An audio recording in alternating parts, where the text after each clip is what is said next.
dive into the world system theory. It asserts our global society is divided into core, semi-periphery and periphery nations. Core countries dominate, leveraging wealth and technology. Semi-periphery nations are intermediaries, while periphery countries are exploited for resources. It's a dynamic, interconnected web of global socio-economic relations. Think about it, the world is a complex chessboard, each move rippling across borders, more than just theory. It's a lens to view international relations. Where do you stand? Welcome to Top Thangs. Today we dive deep into the world system theory, a groundbreaking perspective that unveils the complexities of global capitalism and the entrenched inequalities it perpetuates. Explore how this theory elucidates the economic dynamics between core and peripheral nations, shedding light on the historical roots and modern manifestations of global disparity. Discover how this theory, developed by sociologist Immanuel Wallerstein, challenges conventional views on global economic dynamics, development, and social change. Origins and defining world system theory. World system theory emerged in the 1970s through eminent sociologist Immanuel Wallerstein, drawing on dependency theory and Marxist concepts. It analyzes the historical development of capitalism as an integrated global economic system with implications for international political and social realities. Core components include focus on large-scale world systems rather than nation-states, capitalism as becoming globally interdependent in the 16th century, recurring cycles of growth, stagnation and crisis. Divisions of labor concentrating wealth in core nations which exploit peripheries. By explaining modernization and underdevelopment, world system theory counters mainstream economics' narrow focus. Core nations and peripheral nations. World system theory categorizes countries within a hierarchy based on their relationships within the capitalist world economy. Core nations like the US and Germany are wealthy, powerful controllers of capital, technology, and commercial networks dominating trade and production. Peripheral nations like Congo and Bangladesh provide raw materials, low-cost labor, dependence on core manufacturing, and unfavorable resource extraction. Semi-peripheral nations like China exhibit features of both. Wealth flows from poor peripheries to enrich core powers. Economic activities become structured to serve core nations' interests. Expansion of global capitalism. According to world system theory, globalized capitalism traces back to mercantilism and colonialism by European powers like Britain and Holland, expanding overseas trade and exploitation starting in the 1500s. Imperialism secured peripheries raw materials for industrial-era core nations. By the mid-20th century, former colonies were nominally independent, but remained economically dominated by World Bank debts and multinational corporate control. Today's transnational corporations, global commodity chains, and hyperfinancialization continue ever-intensifying global capitalism, interlinking core and peripheral nations in widening inequality. Cyclical rhythms of growth and crisis. World system theory describes the capitalist world economy as exhibiting booms, stagnations, and crises in regular cycles. Expansionary periods see new technologies, production growth, and capitalist elites expanding power. Eventually, limits emerge, stagnating the system until it becomes unstable and crisis erupts from events like war, revolutions, or depressions. Such crises reconstitute the system's inequalities and industry to incite a renewed phase of growth. Political economist Nikolai Kondratiev analyzed these long-wave cycles of roughly 60 years in duration, punctuated by crises around every 25 years on average. Impacts on nation-states. Traditionally, political science and sociology focused analysis on nations as sovereign entities. World system theory differs by examining how nation-states exist within the capitalist web, conditioning their economic and political situations. Wealth extracted from peripheries flows to cores, constraining low-income nations' development. Attempts at economic independence are undermined by global markets and debt dependence. Political decisions ultimately serve maintaining elites' position in the world system. This global lens contextualizes domestic issues like nationalism, welfare, and class divides. Advancing dependency theory.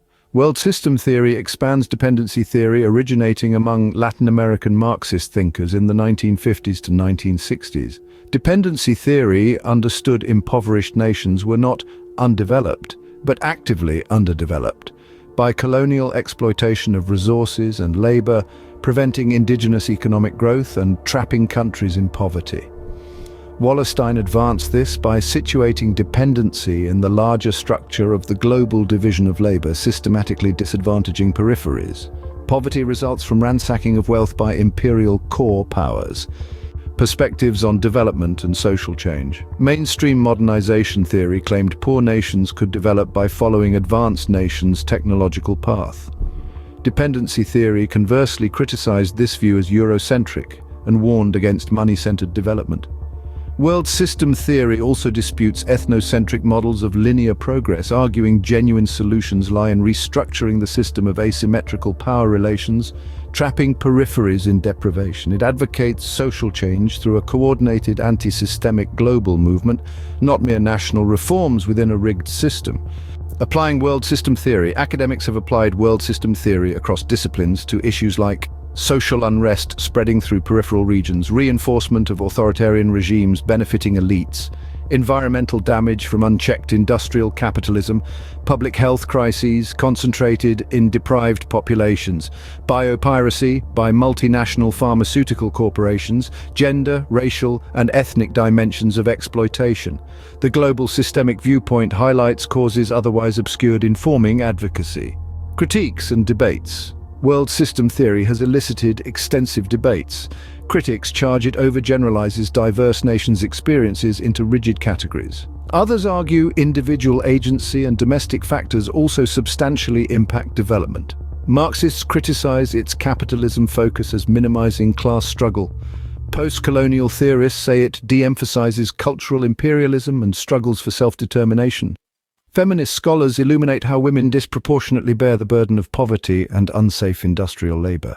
Neoliberal globalization as ongoing system expansion.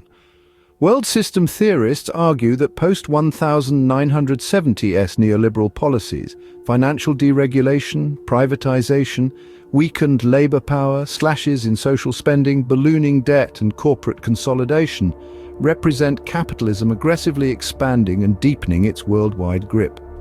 Reduced barriers to capital mobility allow investors to scour the globe, extracting maximum returns. Ongoing globalization enables transnationals to exploit resources and labor through flexible supply chains. Financial crises, austerity, and widening inequality signal the system's continued functioning to benefit the capitalist class. In conclusion, world system theory incisively maps global stratification and generates radical insights into poverty, development, crisis, and social change. Its macro-level perspective explains context for local realities. World system theory remains essential for understanding capitalism's worldwide reach and humanity's shared challenges. Recent developments in world system theory, anti-systemic movements, and modern challenges. The legacy of Immanuel Wallerstein and his analysis of capitalism as a world system has been revisited in light of the deepening crises of capitalism.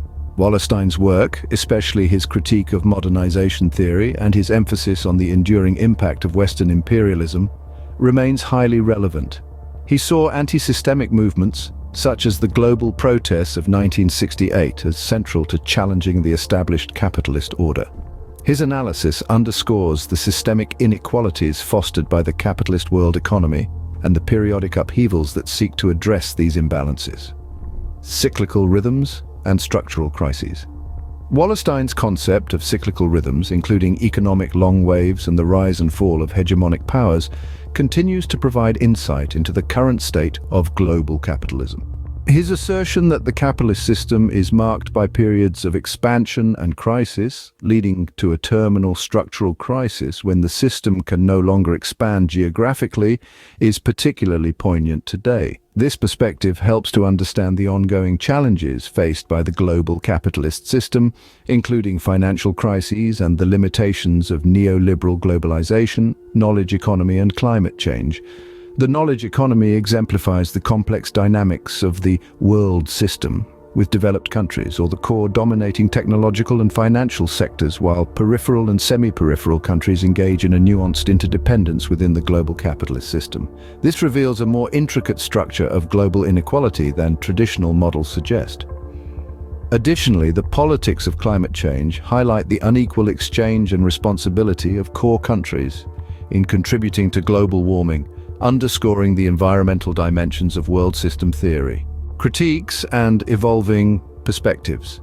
Critiques of world system theory focus on its broad generalizations, the potential overemphasis on globalization and capitalism, and the neglect of socio-cultural factors in development. Critics argue for a more empirically grounded and nuanced understanding of global inequalities, including the roles of culture, tradition, and internal dynamics within countries. These critiques encourage a more multidimensional approach to understanding global systems.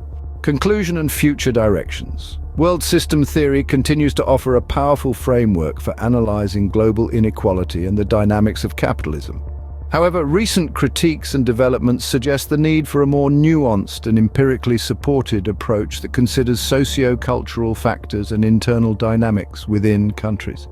The theory's application to contemporary issues like the knowledge economy and climate change demonstrates its relevance and adaptability to new global challenges. World system theory's expansive scope offers profound insights into the underlying structures driving global dynamics and disparities. By examining the historical roots and mechanisms of capitalism as a world-encompassing system, the theory illuminates patterns of exploitation, dependence, and resistance that transcend national borders. The hierarchical categorization of nations into core, periphery, and semi-periphery not only highlights economic disparities, but also reveals how political power and technological advancement are concentrated in certain regions at the expense of others. This systemic inequality challenges the notion of equal opportunity for development and prosperity within the global capitalist framework. The theory's emphasis on cyclical rhythms of growth and crisis sheds light on the inherent instability and unsustainability of capitalist expansion. These cycles not only perpetuate economic disparities, but also lead to social and environmental consequences that disproportionately affect the world's most vulnerable populations. By integrating insights from dependency theory, world system theory further complicates our understanding of development, suggesting that underdevelopment is not a mere lack of progress, but a condition actively produced by the global division of labor. This perspective calls into question mainstream development strategies that prioritize economic growth over equitable distribution and sustainable practices. The application of world system theory to contemporary issues like neoliberal globalization, financial crises, and widening inequality underscores the continued relevance and urgency of its critique. It compels us to reconsider the values and priorities that underpin our global economic system and to explore alternative paths toward a more just and sustainable world order. World system theory offers a macroscopic view of global capitalism, revealing deep-rooted structures of inequality. How does world system theory challenge conventional narratives of economic development and globalization? In what ways can individuals and communities resist or reform the systemic inequalities perpetuated by global capitalism? As we conclude our exploration of the world system theory, we're prompted to reconsider our understanding of global economic structures and their impact on social and political landscapes worldwide. What role do we play within this system, and how can we contribute to a more equitable global community? Share your thoughts and insights in the comments below. For more thought-provoking content on the forces shaping our world, don't forget to like, share, and subscribe. Thank you for watching Top Thangs. References: Amin, Samir, Unequal Development, New York, Monthly Review Press, 1976, Arrighi, Giovanni, The Long 20th Century, London, Verso, 1994, Frank, Andre Gunda, Dependent Accumulation and Underdevelopment, New York, Monthly Review Press, 1979, Wallerstein, Immanuel, World Systems Analysis and Introduction, Durham, Duke University Press, 2004, The Modern World System 1, Capitalist Agriculture and the Origins of the European World Economy in the 16th Century. New York, Academic Press, 1974. Jacobin article on Wallerstein's work and its relevance to understanding capitalism's crises. Helpful professor's overview on world systems theory, its applications, strengths and criticisms.